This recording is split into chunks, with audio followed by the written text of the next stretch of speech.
बिहार विधानमंडल के मानसून सत्र का आज दूसरा दिन था। सत्र शुरू होने से पहले विपक्षियों के द्वारा काले लिबास में विधानसभा के गेट को जामकर सत्ता पक्ष पर एसआईआर, भ्रष्टाचार और बढ़ते अपराध जैसे कई मुद्दे पर जोरदार विरोध प्रदर्शन किया गया और नेता विधायक को सदन के अंदर जाने से रोका गया।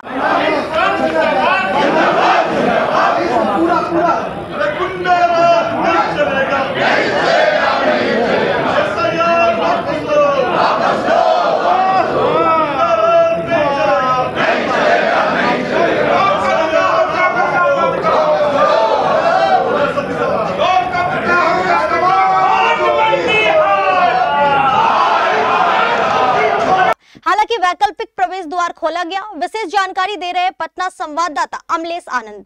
बिहार विधानसभा के मानसून सत्र का आज दूसरा दिन था और दूसरे दिन भी विपक्ष के द्वारा जोरदार हंगामा खड़ा किया गया।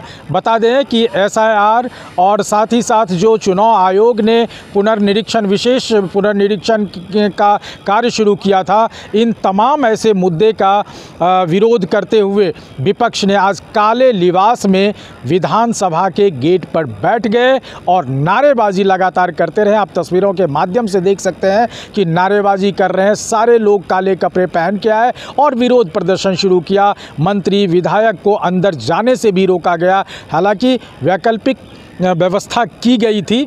बाद में जो गेट लगभग वर्षों से नहीं खुला था, उसको आज खोलना पड़ा। विपक्ष का इतना तगड़ा हंगामा था। हम आपको एक एक करके जो पक्ष और विपक्ष दोनों नेताओं के एक एक बयान सुनाते हैं। आखिर ये लोग विधानसभा में जो व्यवधान हो रहा है और व्यवधान क्यों नहीं हो, ये दोनों मुद्दे पर अलग अलग हम प्रतिक्रिया सुनाते हैं। अब सुनिए। गुंडा राज, बिहार गुंडा राज में तब्दील हो गया। बिहार में प्रशासनिक तंत्र का इकबाल ख़त्म हो गया।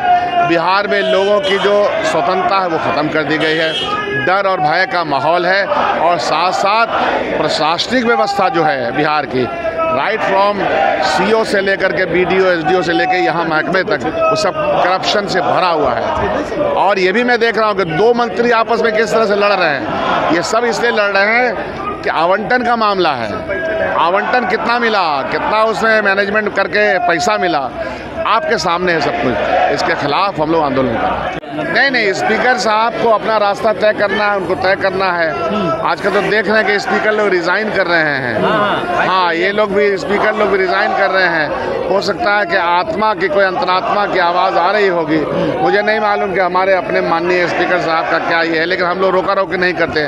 रोका रोकी तो भारतीय जनता पार्टी वर्ग का झूठा पार्टी करता है। बिल्कुल ये सही कर रहा है विपक्ष जो कुछ कर रहा है। बिहार के जनता की आवाज़ है कि एसआईआर के मामले में जो इन लोगों ने किया है, ये बिल्कुल ये काला अध्याय है देश का।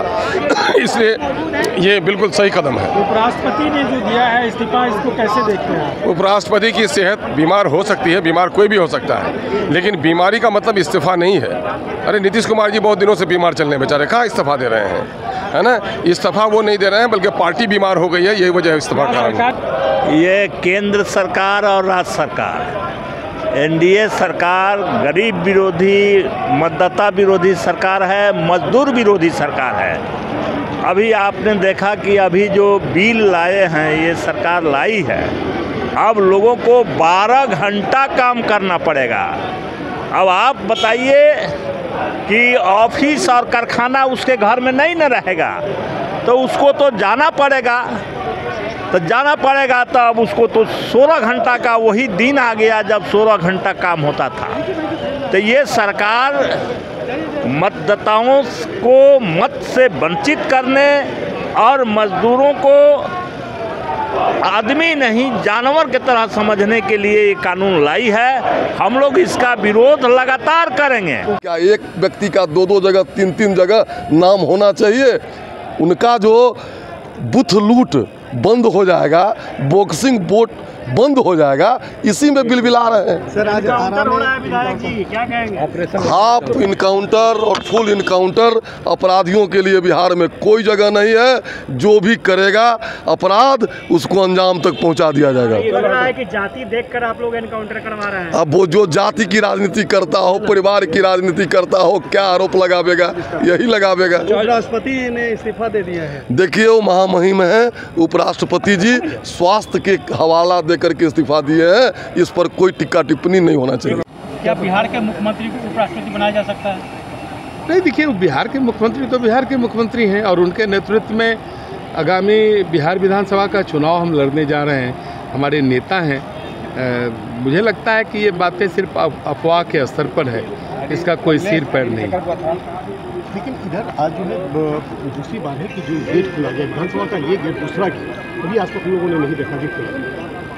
ये नहीं, देखिए ये चीज़ें गलत हैं। अगर कोई विषय राज्य सरकार से या बिहार विधानसभा से या बिहार सरकार से जुड़ा है तो उसके लिए अलग अलग प्लेटफॉर्म है, लेकिन बिहार विधानसभा के गेट पर इस प्रकार का नौटंकी करने का कोई औचित्य नहीं है। कुछ बातें अगर है तो सदन के अंदर जो सदन के अलग अलग विधायी कार्य के लिए जो समय और उसकी अपनी प्रक्रिया है, उसके अंतर्गत इन बातों को रखना चाहिए। और ये तो बेतुका प्रश्न है। भारत का निर्वाचन आयोग को अधिकार है कि वो मतदाता पुनरीक्षण समय समय पर करे और पूर्व में इन्होंने किया भी है। और इस मतदाता पुनरीक्षण से जो बांग्लादेशी घुसपैठिए हैं, जो रोहिंग्या घुसपैठिए हैं, या जो फर्जी मतदाता हैं और जो मृत हो चुके हैं, ऐसे लोगों को ही हटना है। जो भारत के मतदाता हैं, भारत के नागरिक हैं, उनको परेशान होने की क्या आवश्यकता है। तो आपने सुना, ये तमाम नेताओं ने, चाहे वो सत्ता दल के हो या विपक्षी दल के हो, और ये तमाम नेता अपनी अपनी बात रखे, लेकिन ख़ास बात आज केंद्र में जो रहा वो रहा लोगों के बयान में कि मुख्यमंत्री नीतीश कुमार क्या उपराष्ट्रपति के तौर पर जाने जाएंगे। ऐसे कयास लगाए जा रहे थे और इन तमाम चीज़ों को लेकर के आज ये केंद्र में रहा, लेकिन विपक्ष का जो हंगामा रहा वो उनका सफल हुआ। अंदर जाने के बाद भी हंगामा खड़ा हुआ और 2 बजे दिन तक के लिए सदन को स्थगित कर दिया गया। बता दें कि आज का माहौल भी सदन के लिए या मानसून सत्र चलाने की जो सुदृढ़ता होती है उसमें भी सही नहीं दिखा, लेकिन विपक्ष लगातार हमलावर रहे हैं। अब इन मुद्दों को लेकर के देखना होगा कि सरकार किस हिसाब से विपक्ष के इस हमले को जवाब दे पाती है। अमलेश आनंद, KBC न्यूज़, पटना।